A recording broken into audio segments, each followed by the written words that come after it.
Há um cão no meio do caminho. O sistema de irrigação acabou de ligar. Vou esperar um pouquinho e a gente já vai para lá.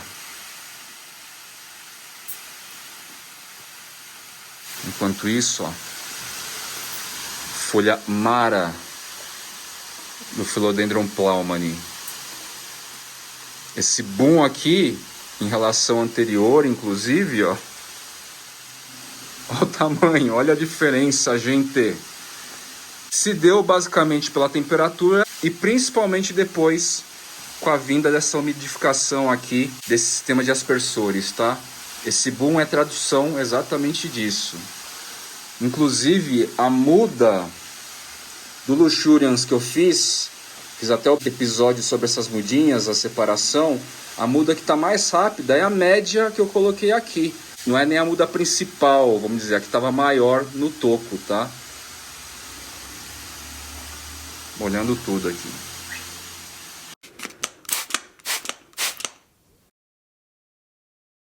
Anthurium magnificum X Regali. Antes de mais nada, esse carinha aqui, ele está disponível aí no site mundodasfolhas.com.br. São dois padrões de mudas aí, pequeno e médio, tá certo? Eu tô com 3 mudinhas aqui, mais ou menos no padrão pequeno. Já estou aqui em torno de 5 dias, mais ou menos, em caixa de umidade. Resolvi plantar os 3 indivíduos, os 3 mocinhos no mesmo vaso. Já noto aqui lançamento de novas folhas. É um carinha bem resistente. Se vocês têm dúvida de como que isso aqui potencialmente vai se desenvolver, basta dar uma olhadinha nesta foto aqui, ó. É literalmente a matriz desses carinhas, tá? Ele fica aí com essa cara de magnífico mais rugoso, mais enrugado, uma tonalidade bem escura, um verde bem intenso aí. Disponível no site mundodasfolhas.com.br dos queridos Vitor e Gustavo. Aqui em São Paulo, a sede lá em Pinheiros. Vou deixar o endereço aí na tela para lembrá-los, quem estiver aqui na região, quem for paulistano. E aí que assim, já aproveitando este cara aqui que está em mãos, neste contexto todo que eu ando contando aí para nós todos, certo? Desses caráteres aí de cultivares, dessas variedades recém-classificadas, dos híbridos. Onde esse carinha pode entrar? Eles já são espécimes interessantes para cultivo, ninguém está falando nada diferente disso. Contudo, eu tenho 3 carinhas aqui, tá certo? Então, na minha visão, eu vou esperar o desenvolvimento. Qual desses 3 possivelmente me traga um jeitão, uma forma, uma estrutura, um morfotipo, um fenótipo mais exclusivo, mais interessante, por exemplo?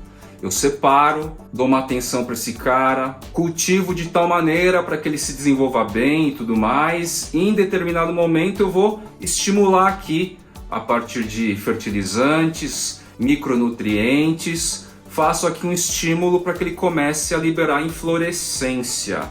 Ou inflorescência naturalmente aí a partir de cultivo regular, como é 99,9% dos casos aqui. Legal, e aí o que eu faço? Aqui já tem genética de Regali, aqui já tem genética de Magnificum. O que possivelmente eu poderia misturar aqui para testes assim. Tenho aqui dezenas de espécies já aptas. Matrizes no sentido de que todas geram inflorescência.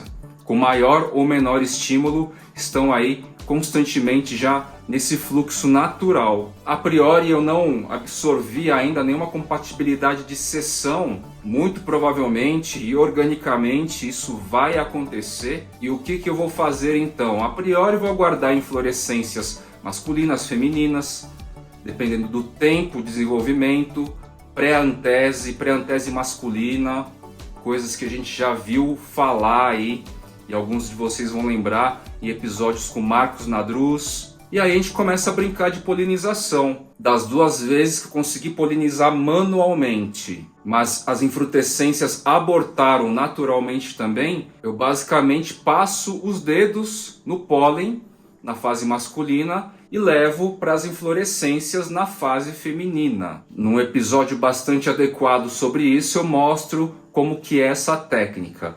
E dessas tentativas muito ocasionais, vieram essas infrutescências, mas abortaram. E abortaram por quê? Conversando com um amigo colecionador que já faz esse rolê, que já pratica esse hábito lá do começo, 2019, ele deu a dica que podem ser diversos fatores, mas que climas mais amenos, tipo inverno, baixa temperatura, é mais propício para que as infrutescências não abortem. Olha que interessante, nem passou pela minha cabeça. E realmente, a gente está num período mais quente, lá na estufa úmida o calor é um pouco maior, as infrutescências de Forget e de Papililaminum estavam lá. E lembro muito bem que a infrutescência do Anthurium balauano, que super prosperou massivamente, muitos frutos, foi num período frio, e eu achei até curioso.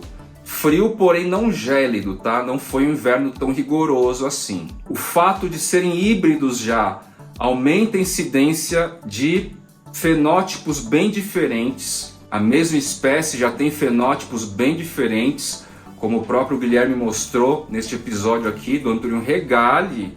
Inclusive, ó, tem regale nessa genética aqui. E aí eu separo o indivíduo mais diferentão para de repente tentar alguma coisa diferente aí com uma dessas espécimes, indivíduos que eu tenho por aqui.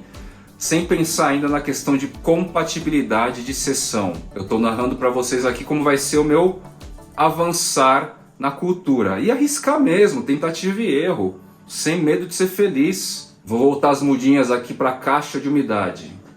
E aí então que no episódio anterior a gente falou do quê? A gente falou dessas tendências, deste extrato de hobby de coleção com influência cultural estadunidense. Falamos a respeito dos híbridos geracionais, de tantas gerações aí, esses híbridos selecionados, esses cultivares vão virando marcas, vão virando breeds, linhagens super específicas, e falamos também das variações aí possíveis a partir de nova classificação de, por exemplo, o Anthurium papililaminum. Falamos aí de Rory Antolac, falamos de J. vanini, e hoje para vocês vou mostrar aqui na prática se esses morfotipos, se esses ecótipos realmente são diferentes a olho nu. Se a gente percebe esse tipo de coisa. Serão mudinhas aqui, mas já dá pra gente ter uma referência, tá legal? Bora lá. Então, primeiro carinha aqui, ó. Este cara é o que estava sendo vendido pela Maria Jungle, Carolzita, Carol. Anthurium papililaminum RA5. RA, linha aí de classificação de Rory Antolac.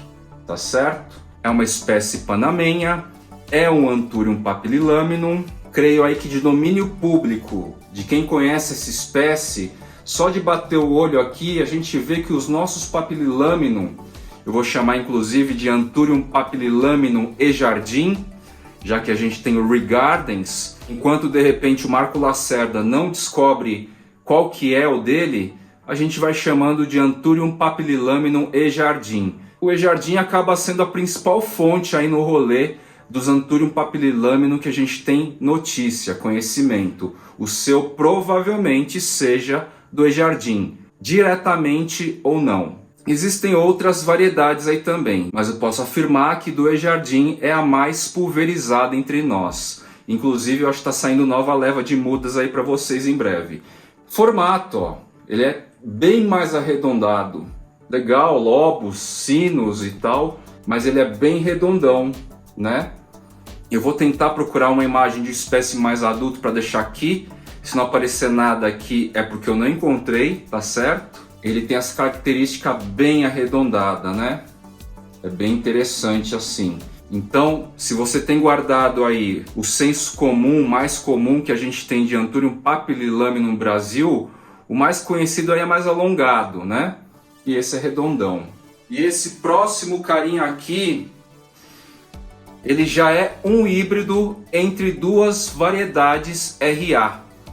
A gente vai falar aqui do Anthurium papillilaminum RA8X RA5. Este cara aqui. Anthurium papillilaminum RA8 RA5, original de fábrica, tá certo? A gente observando esse carinha aqui, o que a gente nota de imediato? Formato da folha, né? É ou não é diferente? Essa folha mais nova em formação tá maior, teve um pequeno rasguinho aí. Ambos são Anthurium papillilaminum, e que bom aqui que eu tenho um exemplo bem emblemático. Muito provavelmente então o Anthurium papillilaminum, muito provavelmente não, com certeza o Anthurium papillilaminum RA8 a planta matriz, XRA5 o macho que polinizou a matriz. Acabou ganhando mais contornos estéticos, pelo menos nessa fase juvenil, do RA8, tá? Eu não tenho a referência do RA8 em si. É muito difícil a gente encontrar no Google, até no Google, essas informações de tão novo que tá esse contexto, tá? E a gente está saindo na frente aqui, graças aos carinhas que eu comentei no episódio anterior, e graças também a outro carinha que eu esqueci de comentar, perdão, o Caio Metal Jungle Slayer. Caio, ele está mostrando aí, dia após dia, um monte de híbrido, mais ou menos nesse nível. Vou deixar a foto de um que eu achei muito lindo lá, que é o Anthurium luxurians, o Anthurium papillilaminum com luxurians e com o Tesula Ace of Spades. Nesse caso aí que ele colocou Tes Ace of Spades, o Tes é só uma sinalização para dizer que é um Ace of Spades de verdade, tá? O híbrido real, assim. Porque determinadas marcas de produtoras, distribuidoras, como o Tesula, acaba dando uma certa garantia, uma grande garantia de que o Ace of Spades não é misturado, por exemplo. Ele é o Ace of Spades híbrido real, sem outras misturas genéticas aí, tá? Por isso a gente vai começar a ver nomes cheio de fragmentação assim. Vai ficando um pouquinho mais complexo, mas com esta lógica em mente. Quais lógicas? Quando vinculam lá o nome da empresa, além de promover a própria empresa, existe uma certa certificação de qualidade, de que aquela parte do híbrido, no caso Ace of Spades, é o puro Ace of Spades híbrido. E que esse carinha aqui é o puro R8 e é o puro R5, não tem mais nada misturado neste meio aqui, tá certo? Então, vocês estão entendendo agora na prática, quando a gente resolve focar de repente em coleção de variações de Anthurium papillilaminum, poderia ser Dresleri, poderia ser outros aí que talvez eu nem saiba quais são ainda, olha só, por causa dessas diferenciações. Ah, mas Fly, tá um pouco complexo ainda essa ideia de ecótipo, não entendi direito. Vou dar um exemplo mais prático e mais palpável para a gente consegue visualizar melhor. Quantos diferentes tipos de Philodendron pedatum não existem por aí? E curiosamente, durante os anos aí o pedatum foi descrito de maneira repetida com nomes diferentes, algumas vezes aí. Ele tem um monte de sinonímia, porque os pesquisadores iam a campo em locais diferentes do mundo, da América Central para baixo, melhor dizendo, e ele foi ganhando um monte de sinonímia porque tinha diferenças sutis entre si, entre descobertas distintas a partir de pesquisas e pesquisadores distintos. O pedatum seria um cara tranquilo aí, quase que óbvio, para entrar nessa nova classificação aí. Então, por exemplo, se o Rory Antolak focasse seus esforços de trabalho no pedatum, ele ia exatamente fazer isso, colocar lá Philodendron pedatum RA1, Philodendron pedatum RA2, Philodendron pedatum RA3. E é basicamente isso que os pesquisadores estão fazendo. Eles estão entrando agora no nível de ecótipo mais específico para mostrar o que? A distinção. Se a gente fala em ecótipo, naturalmente a gente está falando numa distinção genética. Genética e, consequentemente, climática. Legal, Fly, vi a diferença desses dois carinhas aí, do Anthurium papillilaminum RA5 e já do híbrido do RA8 com RA5. Você tem outras variedades? Sim, eu tenho o Anthurium papillilaminum e jardim, que não está mostrável na atual situação, e tenho também o a confirmar CF Regardens. Por que é confirmar? E por que eu estou com essa dificuldade de entender qual que é desse cara? Porque foi um presente de um colecionador e ele falou, ó, esse cara, dentre outras plantas lá que ele me mostrou, esse cara veio da Enid, da Iniesta Tropicals, alguns anos atrás. Só que naquele contexto que ele me passou, o indivíduo, pouco ou quase nada se falava sobre ecótipos. Então nem busquei saber. E aí, a partir de tentativa e erro, comparando com formas de outras mudas, talvez seja o Regardens. Um ponto que me deixa um pouco em dúvida é que eu não sei se o Regardens cresce tanto assim, tamanho da folha, quanto o meu. Essa folha para Anthurium papillilaminum é muito grande, tá certo? Pelo menos na referência que eu tive até hoje, mesmo do jardim, tem lá umas 3 ou 4 ou 6 matrizes, e as maiores tem folhas aí do que? Menos de 50 centímetros, uns 40 e poucos centímetros. A folha que eu vou mostrar para vocês já tem mais de meio metro, mais de 50 centímetros provavelmente. Bora lá. Com certeza, essa folha aqui tá com mais de 50 centímetros, tá, gente? Essa proporção não é muito notável na câmera, mas da ponta aqui do lobo até aqui embaixo dá mais de 50 centímetros. É uma variedade bastante narrow, bastante alongada, tá certo? Tem lobos bem proeminentes, embora a lâmina foliar anterior não é nada a ver com isso, não tem nada a ver com isso. E a morfogênese se fez bastante presente também, ó. Mas é uma outra variedade, não é nem RA5, nem RA8, nem Anthurium papillilaminum e jardim, tá?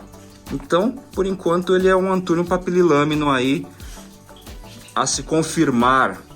Legal, Fly. E sobre essa questão das linhagens, das raças, das breeds, só os estadunidenses, só os americanos trabalham com isso? Na verdade, não. Eu posso dizer assim que, historicamente, a partir da origem inglesa, quando a gente menciona a época das grandes navegações, os ingleses eram os que certamente levavam especialistas para registrar tudo. Eles guardavam todas as informações. Botânico, médico, antropólogo, sei lá se existia antropólogo na época, mas se existisse, eles levavam um para anotar tudo. Então os americanos, os estadunidenses, porque canadense também é norte-americano, o povo dos Estados Unidos tem essa habilidade de guardar, armazenar, memorizar os registros históricos, os fatos ocorridos que levaram tal situação do ponto A a Z.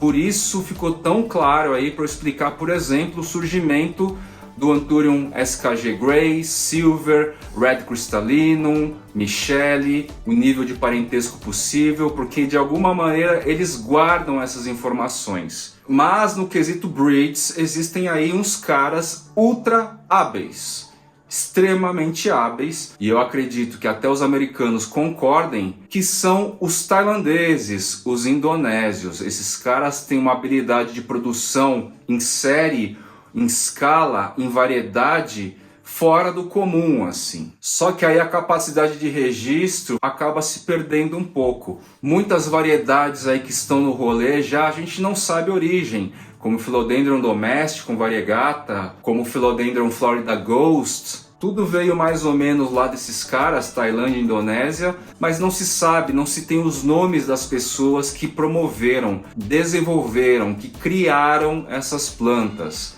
E para finalizar este episódio, eu vou trazer uma breed Indonésia, tá? Essa parte eu sei que é fato.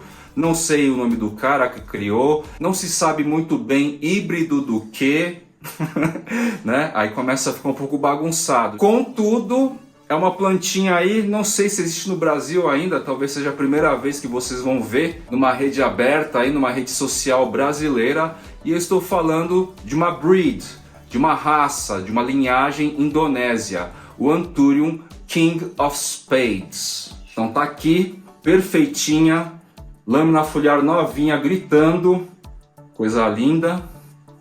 Isso aqui é uma breed indonésia, é uma linhagem de Anthurium vindo lá dos indonésios, tá certo? Que é importante então a gente armazenar o conceito, breed, cuja origem, cujo criador ou criadores é desconhecido, basicamente isso.